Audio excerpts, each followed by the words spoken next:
नमस्कार दोस्तों, आशा की पाठशाला में आप सभी का बहुत बहुत स्वागत है। आज मैं आप सबको बाल महाभारत कथा में अज्ञातवास के बारे में बताऊंगी।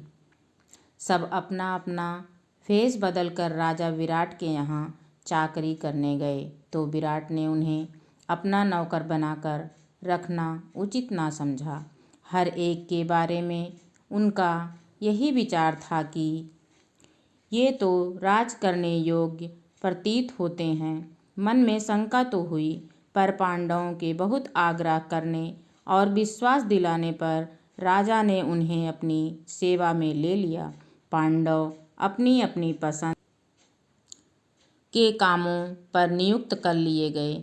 युधिष्ठिर कंक के नाम से विराट के दरबारी बन गए और राजा के साथ चौपड़ खेलकर दिन बिताने लगे। भीमसेन बल्लभ के नाम से रसोइयों का मुखिया बनकर रहने लगा। वह कभी कभी मशहूर पहलवानों से कुश्ती लड़कर या हिंस्र जंतुओं को वश में करके राजा का दिल बहलाया करता था। अर्जुन स्त्री के वेश में बृहन्नला के नाम से रनवास की स्त्रियों, खासकर विराट की कन्या उत्तरा और उसकी सहेलियों एवं दास दासियों को नाच और गाना बजाना सिखलाने लगा। नकुल ग्रंथिक के नाम से घोड़ों को साधने, उनकी बीमारियों का इलाज करने और उनकी देखभाल करने में अपनी चतुरता का परिचय देते हुए राजा को खुश करता रहा। सहदेव तंतिपाल के रूप में गाय बैलों की देखभाल करता रहा। पांचाल राजा की पुत्री द्रौपदी, जिसकी सेवा टहल के लिए कितनी ही दासियां रहती थीं, अब अपने पतियों की प्रतिज्ञा पूरी करने हेतु दूसरी रानी की आज्ञाकारिणी दासी बन गई। विराट की पत्नी सुदेशड़ा की सेवा शुश्रूषा करती हुई रनवास में सैरंध्री के नाम से काम करने लगी। रानी सुदेशड़ा का भाई कीचक बड़ा ही बलिष्ठ और प्रतापी वीर था। मत्स्य देश की सेना का वही नायक बना हुआ था और अपने कुल के लोगों को साथ लेकर कीचक ने बूढ़े विराट राज की शक्ति और सत्ता में खूब वृद्धि कर दी थी। कीचक की धाक लोगों पर जमी हुई थी। लोग कहा करते थे कि मत्स्य देश का राजा तो कीचक है, विराट नहीं। यहाँ तक कि स्वयं विराट भी कीचक से डरा करते थे और उसका कहा मानते थे। जब से पांडवों के 12 वर्ष के वनवास की अवधि पूरी हुई थी, तभी से दुर्योधन के गुप्तचरों ने पांडवों की खोज करनी शुरू कर दी थी। इन्हीं दिनों हस्तिनापुर में कीचक के मारे जाने की खबर फैल गई। यह खबर पाते ही दुर्योधन का माथा ठनका कि हो न हो कीचक का वध भीम ने ही किया होगा। यह दुर्योधन का अनुमान था। उसने अपना यह विचार राजसभा में प्रकट करते हुए कहा, मेरा ख्याल है कि पांडव विराट के नगर में ही छिपे हुए हैं। मुझे तो यही ठीक लगता है कि मत्स्य देश पर हमला कर देना चाहिए। यदि पांडव वहाँ होंगे तो निश्चय ही विराट की तरफ से हमसे लड़ने आएंगे। यदि हम अज्ञातवास की अवधि पूरी होने से पहले ही उनका पता लगा लेंगे तो शर्त के अनुसार उन्हें 12 वर्ष के लिए फिर से वनवास करना होगा। यदि पांडव विराट के यहाँ ना भी हुए तो भी हमारा कुछ नहीं बिगड़ेगा। हमारे तो दोनों हाथों में लड्डू है। दुर्योधन की यह बात सुनकर त्रिगर्त देश का राजा सुशर्मा उठा और बोला, राजन, मत्स्य देश के राजा विराट मेरे शत्रु हैं। कीचक ने भी मुझे बहुत तंग किया था।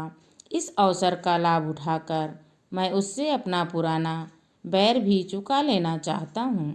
कर्ण ने सुशर्मा की यह बात का अनुमोदन किया। फिर सबकी राय से यह निश्चय किया गया कि विराट के राज्य पर राजा सुशर्मा दक्षिण की ओर से हमला करें, और जब विराट अपनी सेना लेकर उसका मुकाबला करने जाएं, तब ठीक इसी मौके पर उत्तर की ओर से दुर्योधन अपनी सेना लेकर अचानक विराट नगर पर छापा मार दे। इस योजना के अनुसार राजा सुशर्मा ने दक्षिण की ओर से मत्स्य देश पर आक्रमण कर दिया। मत्स्य देश के दक्षिणी हिस्से पर त्रिगर्तराज की सेना छा गई और गायों के झुंड सुशर्मा की सेना के कब्जे में आ गए। कंक युधिष्ठिर ने विराट को सांत्वना देते हुए कहा, राजन, चिंता ना करें, मैं भी अस्त्र विद्या सीखा हुआ हूँ।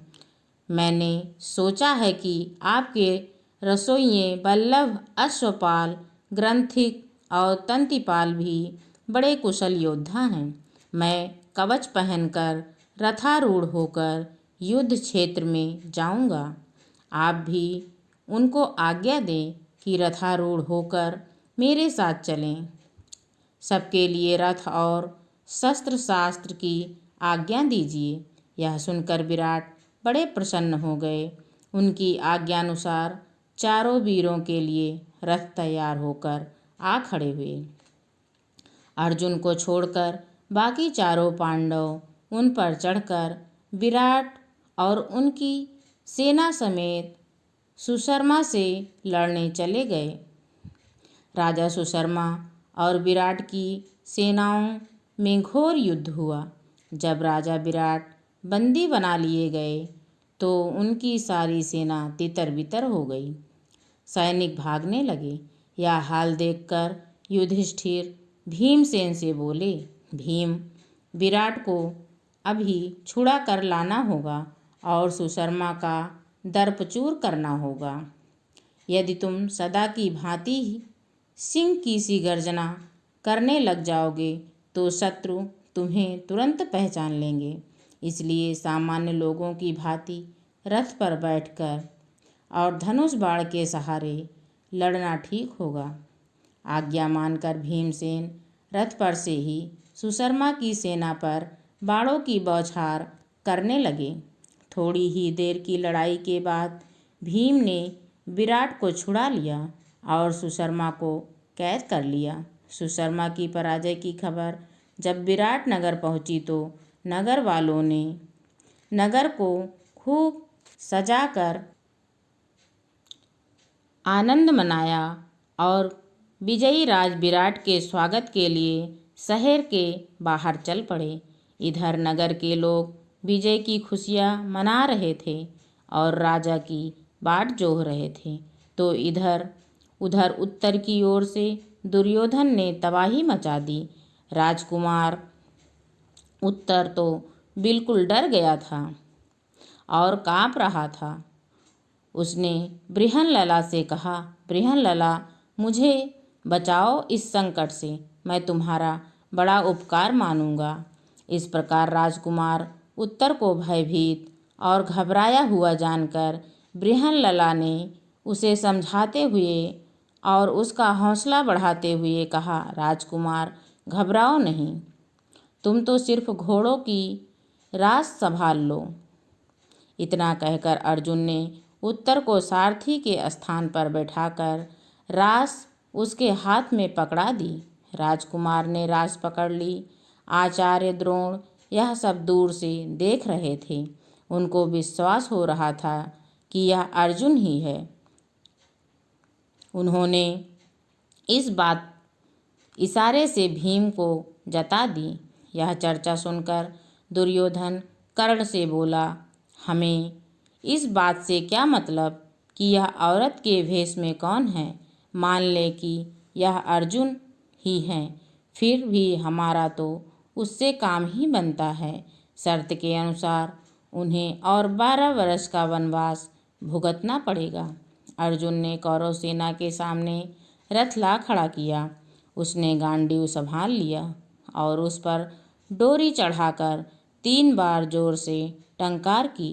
कौरव सेना टंकार ध्वनि से सचेत होने भी नहीं पाई थी कि अर्जुन ने खड़े होकर शंख की ध्वनि की, जिससे कौरव सेना थर्रा उठी। उसमें खलबली मच गई कि पांडव आ गए। धन्यवाद। आशा करती हूँ आप सभी को यह वीडियो ज़रूर पसंद आई होगी। अगर आप सभी को यह वीडियो पसंद आई हो तो लाइक, शेयर एंड सब्सक्राइब ज़रूर करें। धन्यवाद।